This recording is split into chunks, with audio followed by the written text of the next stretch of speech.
On the coldest night of December, in the grandest ballroom in London, the Duke of Ashworth took the famous Ashworth diamonds, diamonds that had belonged to his wife, and to his mother, and to 5 duchesses before her, and he fastened them around the neck of his mistress. 200 guests watched him do it. 200 guests then turned slowly to look at his wife. They expected tears. They expected her to faint or to flee or to scream. Instead, the Duchess of Ashworth did something no one in that ballroom would ever forget. She curtsied and she smiled. Society called her broken. Society called her pathetic. Society said she smiled because she had nothing left. Society was wrong. Because the Duchess knew something that night, something about those diamonds, that would have stopped every heart in that ballroom. And by the time winter ended, one of the 3 people in this story would be utterly, completely ruined. It was not the one anybody expected. The winter ball at Ashworth House was the grandest event of the season. 1,000 candles burned in the great ballroom. Footmen in silver livery carried champagne on golden trays. Outside, snow fell softly on the streets of London. Inside, 200 of the finest people in England laughed and danced and watched each other with hungry eyes. And near the tall windows, in a gown of deep blue silk, stood Charlotte, the Duchess of Ashworth. She stood alone. She was used to standing alone. She had been the Duchess of Ashworth for 10 years, and for 10 years she had stood at the edge of rooms like this one, watching her husband charm everyone but her. "Your Grace," an elderly countess paused beside her, her voice dripping with false sweetness. "How brave of you to come tonight." Charlotte turned. "Brave, Lady Morton, it is my own house." "Of course it is, dear." The old woman's eyes glittered. "Of course it is, for now." She drifted away, and Charlotte heard her whispering to another lady behind a fan. She did not need to hear the words. She knew what all of London was whispering. "Lady Vivienne Caro, the Duke's new favorite, he parades her everywhere. He has lost all shame." Across the ballroom, as if summoned by the whispers, stood Lady Vivienne herself. She was beautiful the way a blade is beautiful, polished, cold, and made to cut. Her gown was crimson, her laugh was loud, and her hand rested on the arm of Charlotte's husband. Edmund, the 9th Duke of Ashworth, was still a handsome man at 45. Silver at his temples, a smile that could melt stone. He had used that smile on Charlotte's grandfather 12 years ago, when the old merchant was looking for a title to buy for his plain, quiet granddaughter. "A duke needs money," Edmund had said then, "and money needs a duke. We shall suit each other perfectly, Miss Winslow." Charlotte's fortune had rebuilt this very ballroom. Her money had repaired the roof, paid the servants, filled the stables. And in return she had received a coronet, a cold bed, and 10 years of small, careful cruelties. She watched her husband now, whispering something into Vivienne's ear, and she felt nothing. That was the strangest part. There had been a time when the sight of him would have crushed her heart like paper. That time was gone. Now she was simply waiting. At 11 o'clock the music stopped. The Duke stepped into the center of the ballroom and raised his hand. The crowd fell silent. Charlotte felt a cold finger of warning slide down her spine. Edmund loved an audience, and he had that look on his face, the look of a man about to perform. "My friends," he called out, his voice warm and rich, "tonight I wish to honor beauty, true beauty." A footman appeared at his side, carrying a flat velvet box. A murmur ran through the crowd like wind through wheat. Charlotte's hands went still at her sides. She knew that box. "For 200 years," the Duke continued, "the Ashworth diamonds have graced the necks of the finest women in England." He opened the box. The necklace blazed under the candlelight, a river of white fire. Gasps rose from every corner of the room. "My mother wore them, her mother-in-law before her. They are not merely jewels. They are a crown, and a crown." He paused, he smiled, and he turned not to his wife but to Lady Vivienne Caro. A crown belongs on the woman who deserves to wear it. The silence that followed was total. Somewhere, a glass slipped from someone's fingers and shattered on the marble floor. No one even turned to look. Lady Vivienne stepped forward, her crimson gown whispering against the floor. She swept her dark hair aside and offered her white neck to the Duke. And there, before 200 guests, before God and all of London, Edmund fastened his wife's diamonds around the neck of his mistress. Edmund, Vivienne breathed loud enough for all to hear. They are magnificent. They are exactly where they belong, said the Duke. And then Charlotte felt it like heat from a fire. Every eye in the ballroom turned to her. Lady Morton's fan had stopped moving. Young Lord Danvers stood frozen with his champagne halfway to his lips. 200 faces watched the Duchess of Ashworth, waiting for her to shatter like that fallen glass. Charlotte took a breath. She thought of her grandfather who had started with one market stall and died owning 20 ships. When they cheat you, girl, he used to say, smile. Smile and count. A merchant who loses his temper loses his fortune. A merchant who counts, collects. Charlotte stepped forward. The crowd parted before her. She walked, calm and straight, until she stood before her husband and his mistress. Vivienne's chin lifted in triumph. The diamonds glittered on her neck like ice.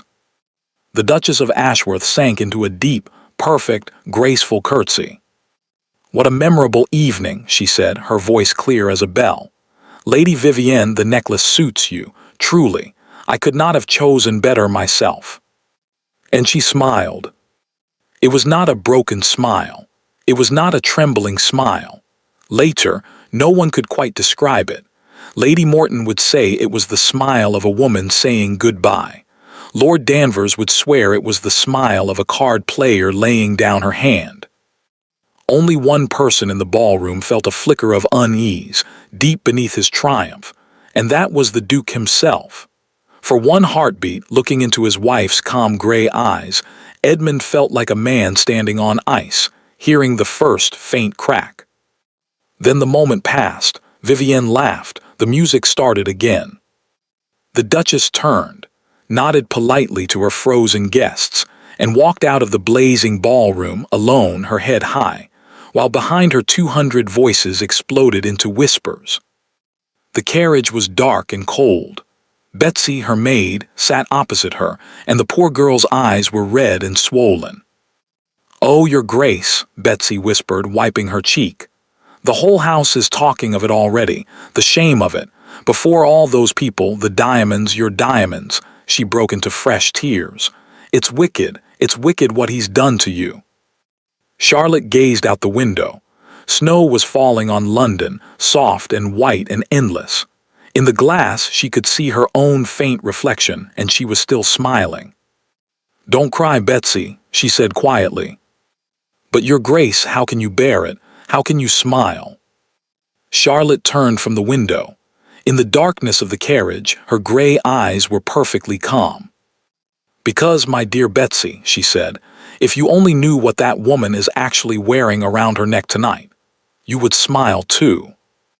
Betsy stared at her, tears forgotten. "Your Grace, what do you mean?" The Duchess leaned back against the velvet seat as the carriage rolled on through the snow. "All in good time," she said softly. "All in good time. It is only December after all." She closed her eyes. And winter is very long.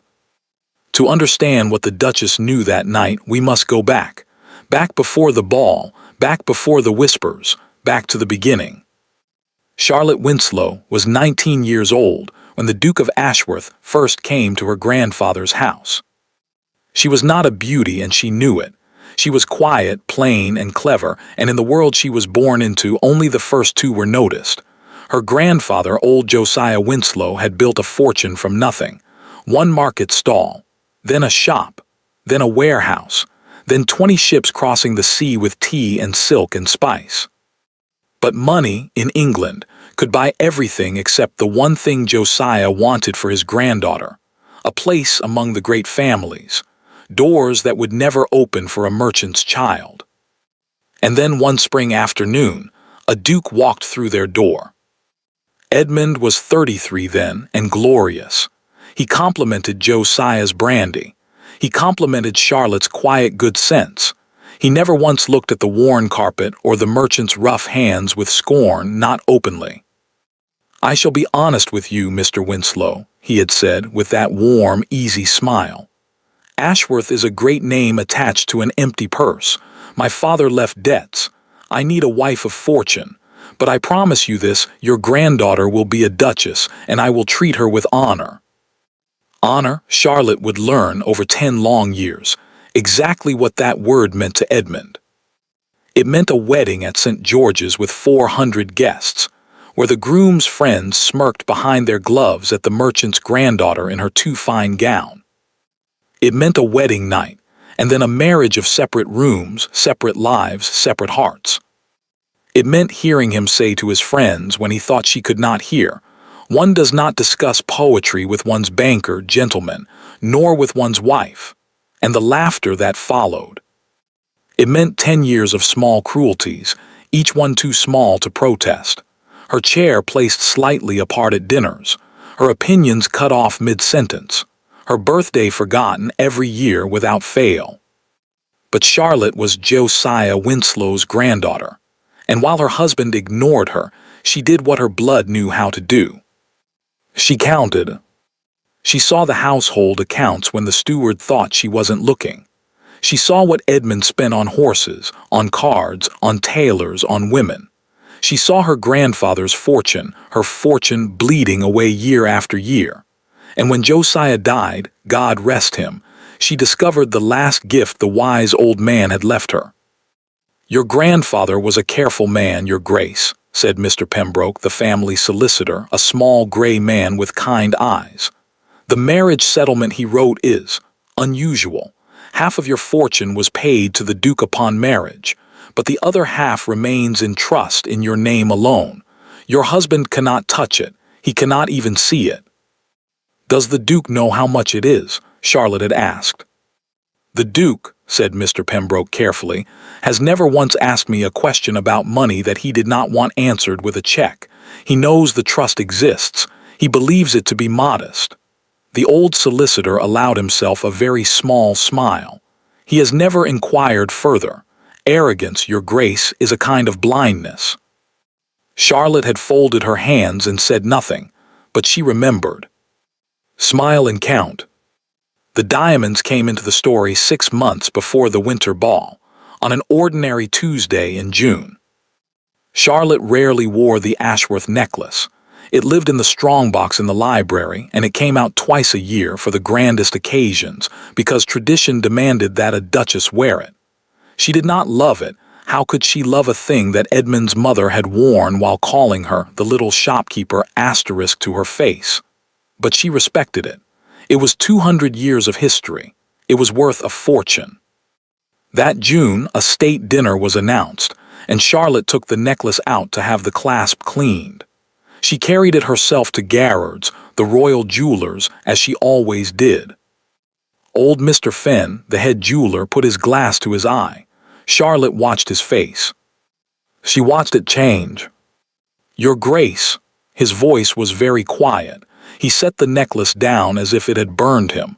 "Your Grace, may I ask, when was this necklace last in your keeping?" "It is always in my keeping. It sits in the strongbox at Ashworth House. Why, what is wrong with the clasp?" Mr. Fenn was silent for a long moment. He was an old man who had served 3 generations of dukes, and Charlotte could see him choosing his words the way a man chooses his steps on thin ice. "There is nothing wrong with the clasp, your grace. The clasp is excellent work, very fine work indeed." He looked up at her. "It is the finest imitation I have seen in 40 years." The room went very still. "Imitation," Charlotte repeated. "Paste, your grace, glass and lead crystal, foiled and set by a master hand. From 2 feet away it would deceive a bishop." He turned the necklace over gently. "But it would not deceive a jeweler's glass. These are not the Ashworth diamonds. I set 2 of these stones myself 30 years ago when the old Duke had the necklace repaired. I know them as I know my own children. These are strangers." Charlotte stood very still in the quiet shop. Strange, her heart was not pounding. It had gone cold and slow and clear like a frozen river. "Mr. Fenn," she said calmly, "who in London could produce work of this quality?" "3 men, perhaps, no more." "I should like their names." The old jeweler hesitated. "Your Grace, should this not be a matter for the Duke or the police if there has been a theft?" "Mr. Fenn," Charlotte met his eyes, "you have served this family for 40 years. Tell me honestly, if a thief had broken into Ashworth House, opened a locked strongbox without a mark, taken the necklace, and replaced it with a copy so perfect it took your glass to detect it, a copy that must have taken months to make, from precise measurements of the original, what kind of thief would that be?" Mr. Fenn looked at her for a long moment. Then he looked down at the necklace, and he suddenly seemed very old and very tired. "The kind, Your Grace," he said softly, "who did not need to break in at all." It took Charlotte 3 weeks and the quiet help of Mr. Pembroke to follow the trail. A discreet clerk, a guarded question, a name, a workshop in Clerkenwell that asked no questions. And then, at the end of the trail, a pawnbroker's establishment near the Strand, the kind with a respectable front and a very private back room, where gentlemen of quality brought the treasures of their houses when the cards had gone against them. Mr. Pembroke went in her place, as a solicitor making confidential inquiries for an unnamed client.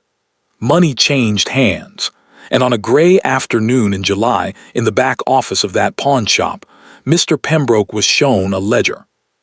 That evening he came to Charlotte, and his kind old face was grim. "The Ashworth diamonds were pledged in this establishment 14 months ago, Your Grace, for £11,000. The interest has been paid quarterly, barely. The stones sit in the pawnbroker's vault to this day." He paused. "There is more. I saw the ledger with my own eyes. I saw the signature of the gentleman who pledged them." Charlotte sat motionless by the cold fireplace. Outside, a summer rain was beginning to fall. "Tell me the name, Mr. Pembroke." The old solicitor took a breath. "It was no thief, Your Grace. It was no stranger. The necklace was pledged by His Grace himself, Edmund, Duke of Ashworth, signed in his own hand." The rain ticked against the windows. Somewhere in the great empty house, a clock struck the hour. And Charlotte Winslow, the merchant's granddaughter, the little shopkeeper, the invisible Duchess, sat quietly in her chair and began at last to count. There are 2 kinds of war. There is the war of cannons and trumpets, which everyone sees. And there is the other kind, the quiet kind, fought with ledgers and lawyers and patience, which no one sees at all until it is already lost. Charlotte chose the quiet kind. On a gray morning in August, a closed carriage stopped in a narrow street near the Strand. A lady stepped down, dressed in plain black with a heavy veil over her face. She might have been a widow. She might have been anyone. Inside the pawnbroker's private office, Mr. Isaacs, a careful man with careful eyes, studied the banker's draft on his desk. £11,000 plus interest, every penny accounted for. "The pledge is redeemed in full, madam," he said, "though I confess it is unusual. The gentleman who left the item generally sends word first." "The gentleman," said the veiled lady quietly, "does not know that his interest has been protected, and he will not know. That is the condition of this transaction, Mr. Isaacs. You have been paid handsomely for your discretion." Mr. Isaacs had been in business for 30 years precisely because he understood which questions not to ask. He bowed, went to his vault, and returned with a flat leather case. He opened it. Even in that dim little office, the Ashworth diamonds blazed. The real ones. 200 years of history, a river of white fire, sitting in a pawn shop like a sailor's watch. Charlotte looked at them for a long moment through her veil. Then she closed the case with a soft click. "Thank you, Mr. Isaacs. You never saw me." "Madam," said the pawnbroker, already writing in a different ledger. "I have never seen anyone in my life." That same afternoon, the diamonds were placed in a private vault at Coutts Bank, in a box registered to a name no one in society had ever heard. And the necklace that slept in the strong box at Ashworth House, the glass one, the beautiful lie, stayed exactly where it was. Let him keep his lies, Charlotte thought. Let him guard it, let him believe. A lie, after all, is a debt, and all debts come due. It is worse than we feared, Your Grace. September now. Rain against the windows of Mr. Pembroke's office at Lincoln's Inn. The old solicitor laid paper after paper on the desk before her, and each one was a wound. The 11,000 from the diamonds went to a gambling debt at his club, a debt of honor, they call it.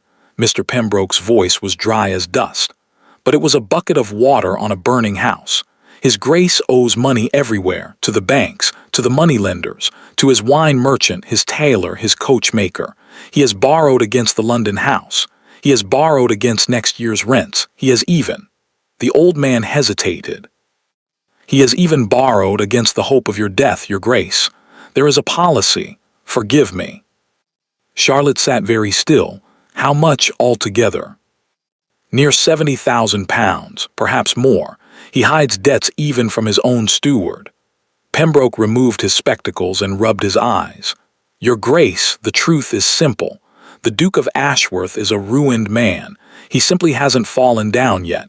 He is like a great tree, rotted hollow, still standing only because no strong wind has come. And Lady Vivienne, Charlotte asked, does she know she has attached herself to a hollow tree? Lady Vivienne, I am told, believes the Duke to be one of the richest men in England. He spends like one on her especially. Dresses, a carriage, emeralds in October. Pembroke's mouth tightened with distaste. Ruined men often spend the loudest, Your Grace. Quiet purses can afford to be quiet. Charlotte rose and walked to the window. Below, the lamplighters were beginning their rounds, small flames blooming one by one in the wet dusk. She thought of her grandfather's ships. She thought of 10 years of dinners where her chair was placed slightly apart. She thought of a policy, written on the hope of her death. Mr. Pembroke, she said, the trust my grandfather left me, what does it stand at today? With the investments these past years, the railways have been kind to us. A little above £90,000, Your Grace. 90,000, more than everything her husband owed. Her grandfather, dead these 6 years, could still buy and sell the Duke of Ashworth. She almost smiled. Then here is what we shall do. She turned from the window and her voice was calm and clear, the voice of Josiah Winslow's granddaughter giving orders in a counting house. You will create a company, something dull and forgettable. Its papers will be in order, its money will be real, and its owner will be invisible, a trust behind a trust, a name behind a name. Can you build me such a thing? I can, Your Grace. It is done every day in the city. What is the company to do? It is to buy debts, Mr. Pembroke, one kind of debt only. She came back to the desk and rested her fingertips on the pile of papers on the wounds. It will go quietly to every man my husband owes. The banks first, they are discreet. Then the moneylenders, they are greedy, and greed is discreet too. It will offer them ready money for the Duke's paper. Some will sell at a discount. Ruined men's debts always go cheap. It will buy and buy and buy. Slowly, patiently.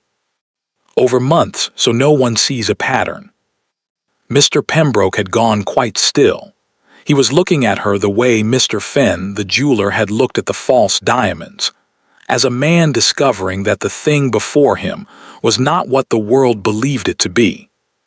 And when it is done, Your Grace, when this company holds all your husband's debts in one hand, what then?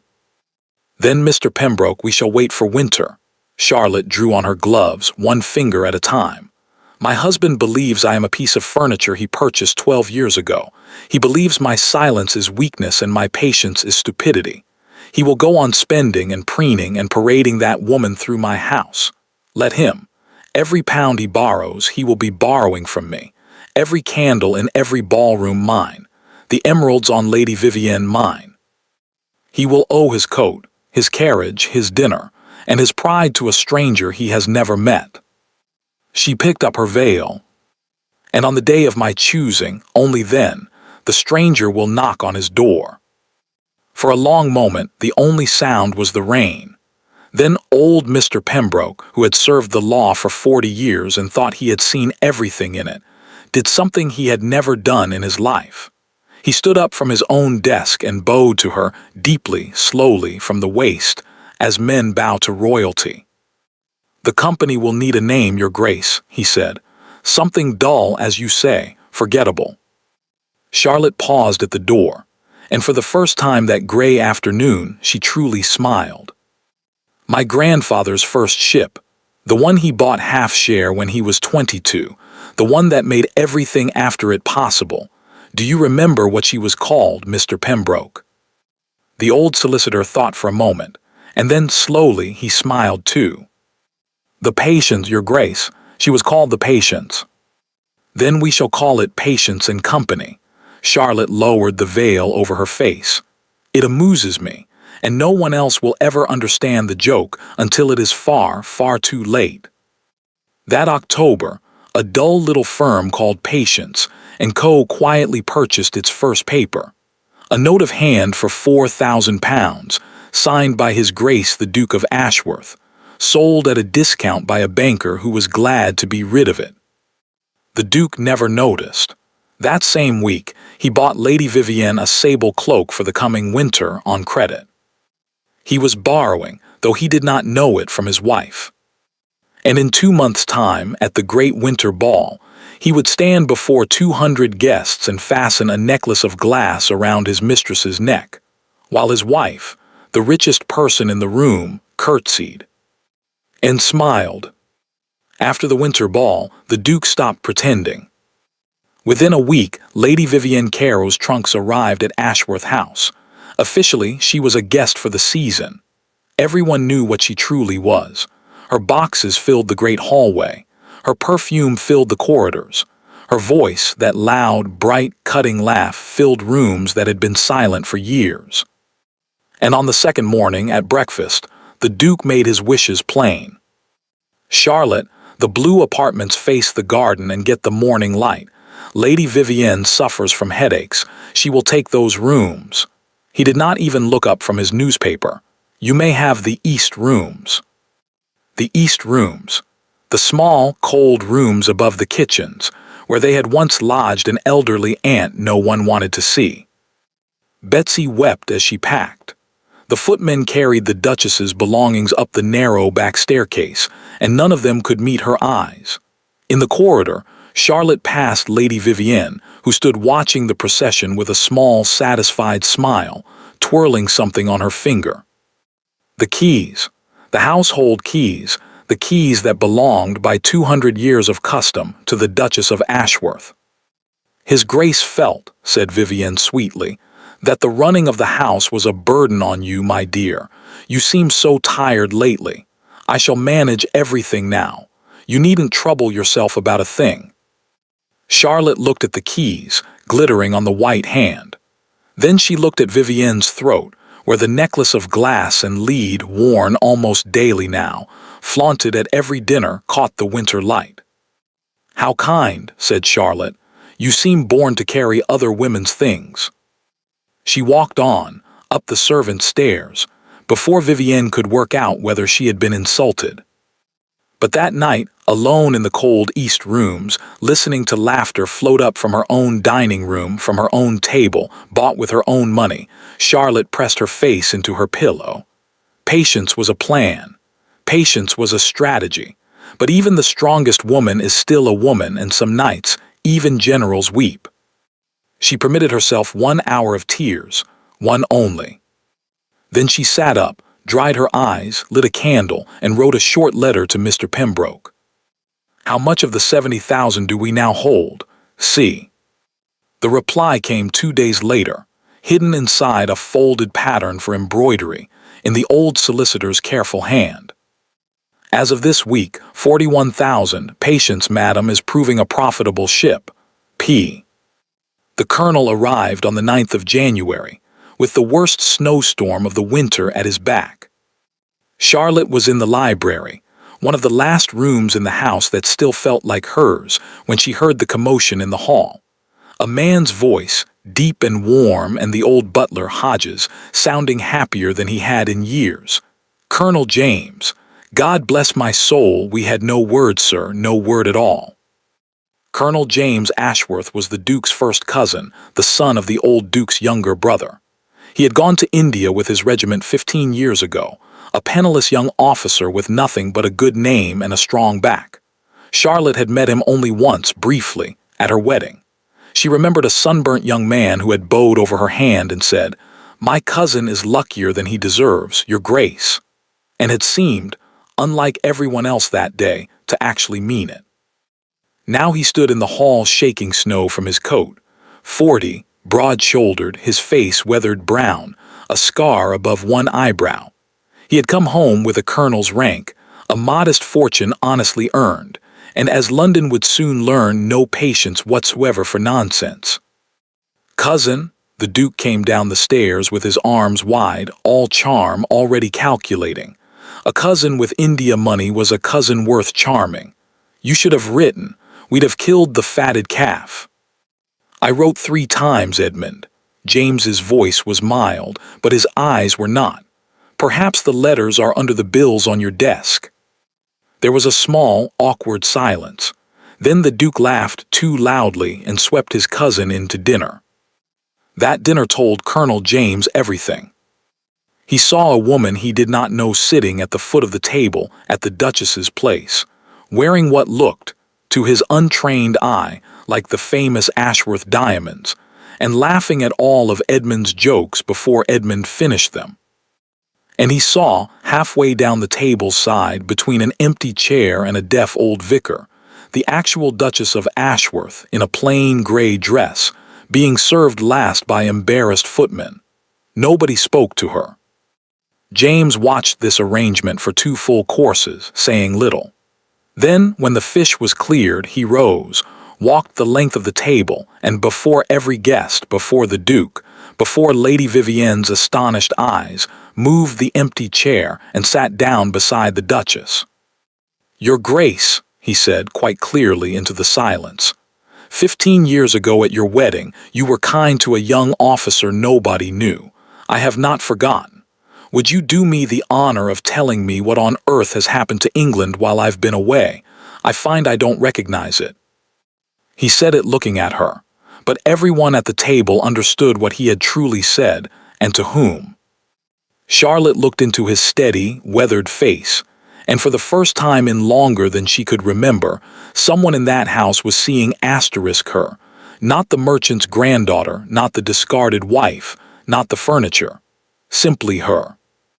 "It has changed a great deal, Colonel," she said. "The gentlemen wear their honor much shorter now. It is considered more fashionable." James laughed, a real laugh, sudden and loud, the first honest sound that dining room had heard in months. At the head of the table the Duke's smile went thin, and Lady Vivienne's fork paused, just for a heartbeat, over her plate. She had a talent for many things, Vivienne, but her greatest talent was smelling danger. Through January the Colonel stayed on at Ashworth House, to settle family business, he said, and a quiet pattern formed. He rode out early, so it emerged, did the Duchess. He liked the library in the afternoon, so it had always been, did she. They talked about India, about her grandfather's ships, about books, about nothing.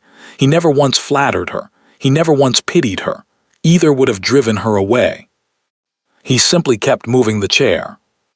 If the Duke noticed, he did not care. A wife occupying a cousin was a wife not underfoot. Edmund had larger concerns that January, concerns that arrived daily, in narrow envelopes, from banks whose letters were growing strangely short and cold. But late one evening, the Colonel knocked at the library door, and his face was grave. "Your Grace, forgive the hour. I need to ask you something, and I need you to answer me plainly." He kept his voice low. "This afternoon Edmund called me into his study, some tale about investing my India money in a scheme of his. While he talked, there were papers on his desk. He covered them when I came near, but he was slow, and I have spent 15 years reading maps quickly. He paused. Charlotte. It was the first time he had used her name. One of those papers was practice. A single line written over and over down the page, the way a schoolboy practices his letters. It was a signature, and unless I am very much mistaken, it was asterisk yours. The fire cracked in the grate. Outside, the January wind pressed against the windows. Mine, Charlotte said quietly. Yours, your name, in what will soon be a very fair copy of your hand. James's jaw was tight. I don't yet know what my cousin needs your signature for, but I know this, whatever it is, he has decided not to ask you for it. Charlotte sat very still, her mind moving fast and cold. The trust. £90,000 behind a legal wall, a wall with only one gate, and that gate was her signature. Edmund had finally asked the question he had never bothered to ask. And he hadn't liked the answer. The Duke made his move on the last day of January. He chose his moment carefully, after dinner, in the drawing room, with a fire burning and brandy in his hand and his voice at its warmest. Charlotte had learned, over 12 years, to fear that warmth the way sailors fear a red morning sky. My dear, he drew a folded paper from his coat. A small matter of business, tiresome stuff. Pembroke and the bankers have been at me about consolidating the estate accounts, modernizing they call it. It needs your signature as a formality, here and here. Then we need never speak of it again. He laid the paper before her and held out a pen, smiling. Charlotte took the document. She read it slowly from the top, the way her grandfather had taught her to read everything a smiling man puts in front of you. And there it was, dressed up in lawyer's language, buried in the third paragraph. Full authority to direct, invest, and disperse the funds of the trust settled upon her grace. The gate to her grandfather's wall. He was asking her to open it herself. How odd, Charlotte said pleasantly. Mr. Pembroke made no mention of this to me. Pembroke is old, he forgets. Mr. Pembroke, said Charlotte, remembers what he ate for breakfast on the day of the Queen's coronation. She set the paper down unsigned and looked up at her husband. I shall write to him tomorrow and ask him to explain it to me, every line. You know how slow I am about business, Edmund. It comes of being a shopkeeper's granddaughter. The warmth drained out of the Duke's face like water out of a cracked bowl. And for one moment, just one, Charlotte saw what lived underneath it. Something cornered, something desperate, something that hated her. You will sign the paper, madam. I will read the paper, sir. My grandfather bought me that privilege. It cost him half his fortune. The Duke stared at her. Then he snatched up the document, hurled his brandy into the fire, the flames leapt, blue and hissing, and walked out. Vivienne was waiting in the corridor. Charlotte heard their voices through the door, low and furious, and though she could not make out the words, she did not need to. She had refused to open the gate. Now they would try to remove the gatekeeper. The sentence came down 2 days later, at breakfast, in front of the servants, because Edmund never wasted an audience. Your health, Charlotte, has been a concern to me for some time. He said it while buttering toast. Your nerves, your moods. London clearly does not agree with you. I have decided you shall retire to Fernhallow until you are recovered. The country air will do wonders. Fernhallow, the dower house. A damp square box on the edge of the northern estate, 200 miles from London, where Ashworth men had been sending unwanted women for generations. And this was the last day of January, with snow on every road in England. You are sending me away in the middle of winter, Charlotte said quietly. I am sending you to rest, madam. There is a difference. Is there? I shall write to the College of Physicians and inquire. She rose from the table. How many trunks am I permitted, Edmund? Or shall you have Lady Vivienne count my dresses at the door? Down the table, a young footman made a small sound, quickly smothered, that might have been a laugh. He was dismissed by nightfall, but he found, when he reached his mother's cottage, that a month's wages had somehow already arrived there ahead of him, in an envelope with no name.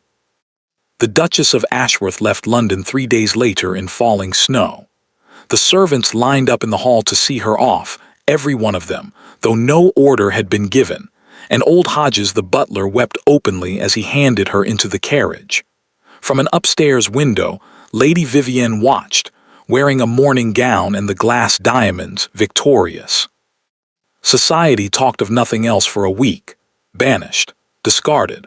The little merchant Duchess, sent to the dower house like a broken chair. At the clubs, men laid wagers on how soon the Duke would be free to remarry. In the drawing rooms, ladies who had eaten Charlotte's dinners for a decade agreed, comfortably, that she had always been rather odd, poor thing, and perhaps it was for the best.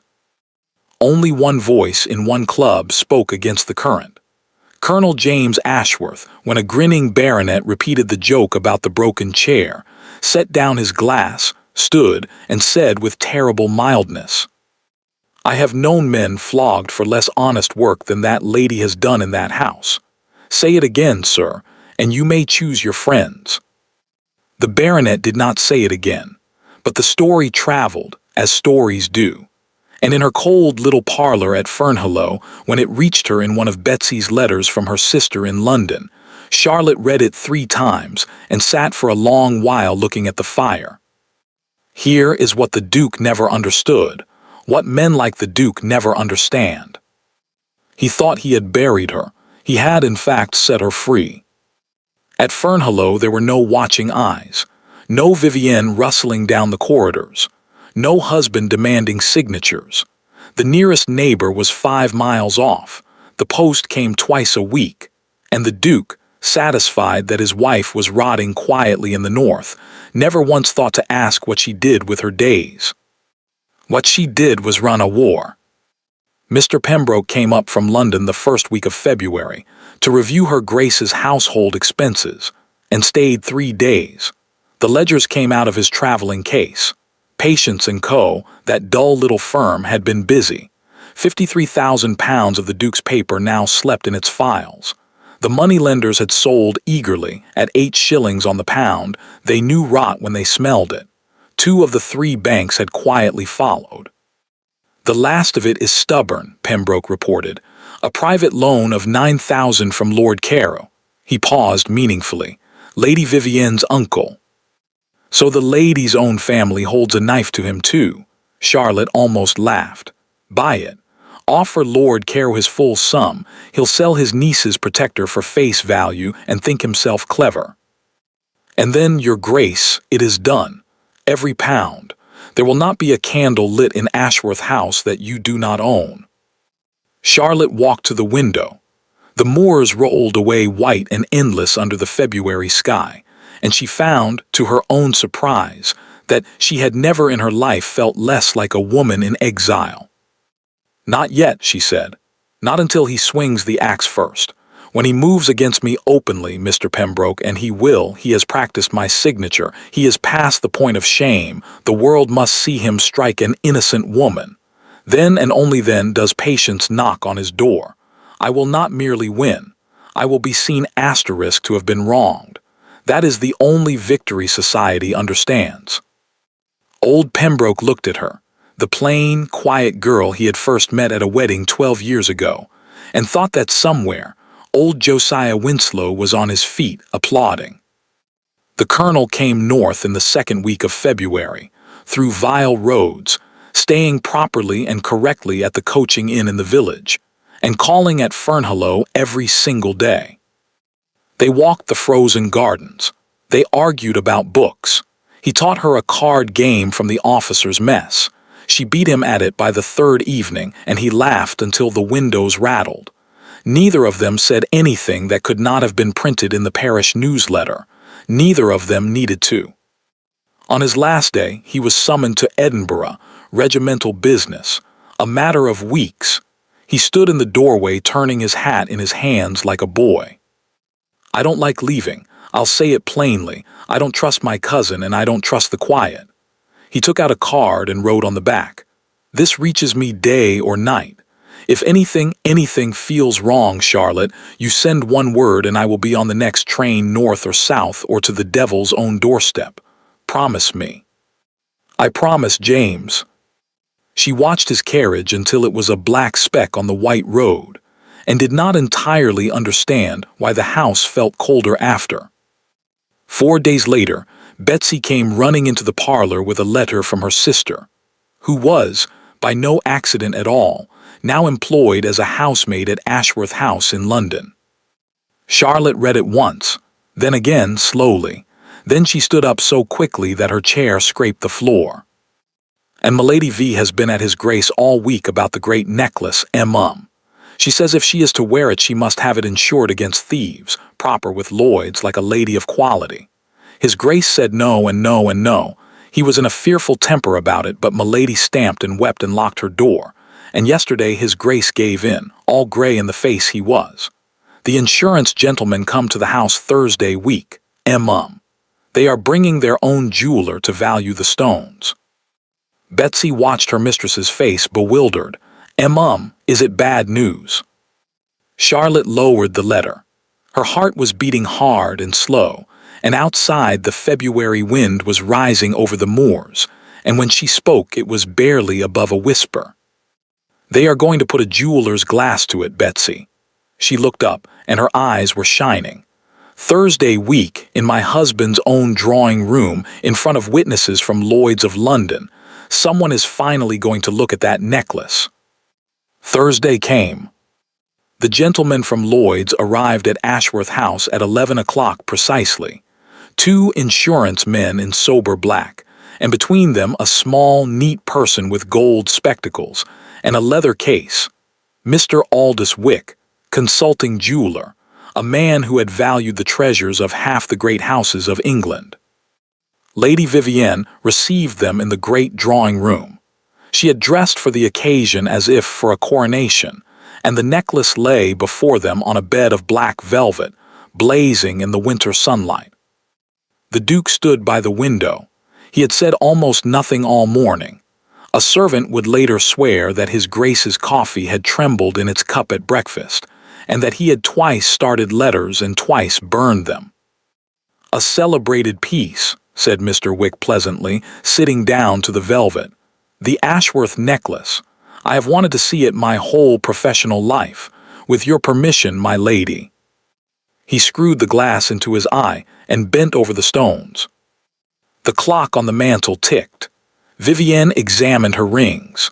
The Lloyd's men murmured over their forms. And by the window, the 9th Duke of Ashworth stood with his back to the room, gripping the sill, watching the street below like a man watching the tide come in. The ticking went on, too long. Mr. Wick straightened. He took the glass from his eye, polished it slowly with his handkerchief, and put it back. He lifted the necklace, turned it against the light, and touched one stone gently with a small steel instrument. Then he laid the piece down on the velvet with extreme care, the way one lays down something dead. "My lady," his voice was quiet and very level, "might I ask when this piece was last examined by a professional man?" "What can that possibly matter?" Vivienne laughed high and bright. "Value it, sir. The Duke says it is worth £40,000 if it is worth a penny." Mr. Wick removed his spectacles. He looked at the Lloyd's men. He looked at the Duke's rigid back. And then, because he was an honest man at the end of a long, honest career, he said what he had to say. "Madam, I am very sorry. Lloyd's cannot insure this necklace for £40,000. He paused. "The stones are paste. Glass, madam, foiled glass and lead crystal. Superb work, the finest imitation I have ever handled, but imitation. As jewels, this piece is worth perhaps £30. As history," he closed his case, "it is worth nothing at all because it has none. It was made, I should judge, within the last 2 years. There are silences, and there are silences. This one lasted 5 full seconds, and every servant listening at the door would remember it for the rest of their lives." Then Lady Vivienne began to scream. She did not weep prettily, she howled asterisk. She snatched the necklace up and shook it at the jeweler. "Liar! You little liar, you've been paid to say it. She hurled it across the room, where it struck a mirror and slid down in a glittering, worthless heap. She rounded on the Duke, and her beautiful face was not beautiful at all now. Glass, her voice cracked like a whip. You fastened glass on me, before 200 people. Every woman in London has envied me that necklace, they have curtsied to it, and it is glass. I am a laughingstock. I am a where are the real stones, Edmund? Where are the diamonds? And here the Duke of Ashworth made his fatal mistake. He hesitated. It was only a moment. Only a heartbeat of gray-faced silence while behind his eyes, terror scrambled for a story. But Vivienne had spent her whole life reading men the way Charlotte read ledgers, and she saw it. She saw that he was not surprised enough. You knew, she whispered. Don't be absurd. You knew, that is why you fought the insurance, no and no and no, you knew. She was very still now, which was far worse than the howling. What did you do with them, Edmund? The Lloyd's men were shown out with unseemly haste. What was said in that drawing room for the next hour? No servant heard entire, only fragments through the door. The crash of something breaking, Vivienne's voice rising and falling like a saw, and once, terribly, the Duke shouting in the voice of a cornered animal. My wife, do you hear me? She has done this, she found them out, and she has taken them. He went to the pawn shop the very next morning, alone on foot, in a plain coat, like a thief returning to the scene. Mr. Isaacs received him with perfect courtesy. The Ashworth pledge, said the Duke low and fast. I wish to discuss redeeming it, the terms. Your Grace, Mr. Isaacs folded his hands. That pledge was redeemed in full this past August, principal and interest. Surely your Grace received our notice of discharge. The shop went very quiet. The Duke stood absolutely still, and his face slowly lost its color, from the brow downward, like a house going dark window by window. Redeemed, he said, by whom?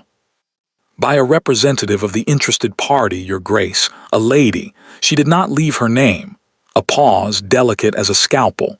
She was veiled. A lady, veiled. The Duke gripped the counter.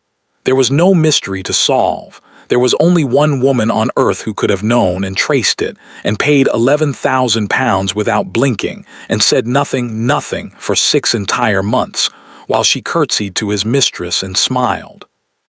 If you only knew what that woman is wearing around her neck tonight. He walked home through the gray streets without seeing them, and with every step, the true shape of his position closed around him like ice closing on a pond. He could not go to the police and cry theft. The ledger by the Strand held his own signature. The theft would lead straight back to his own fraud. He could not sue. The courts meant newspapers. He could not even quietly demand the stones back, because to demand them was to admit he had pawned them, and the woman he would be demanding them from had proof of it, had held that proof, patient as a spider, for half a year. She knew about the diamonds. What else did she know? What else had she done? He thought suddenly of the banks, of the strange, cold shortness of the banks all winter. And for one vertiginous moment, the Duke of Ashworth stood on the pavement of Piccadilly and felt the whole solid world tilt underneath him.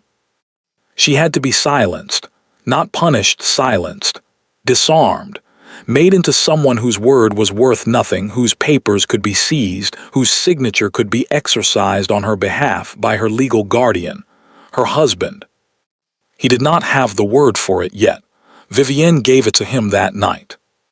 She had not left. Where would she go, with her reputation nailed to his? And she came to his study at midnight, cold and clear-eyed, her rage refined now into something much more useful. Stop drinking and listen to me, she said. Your merchant wife has outplayed you, and if she can prove the pawning,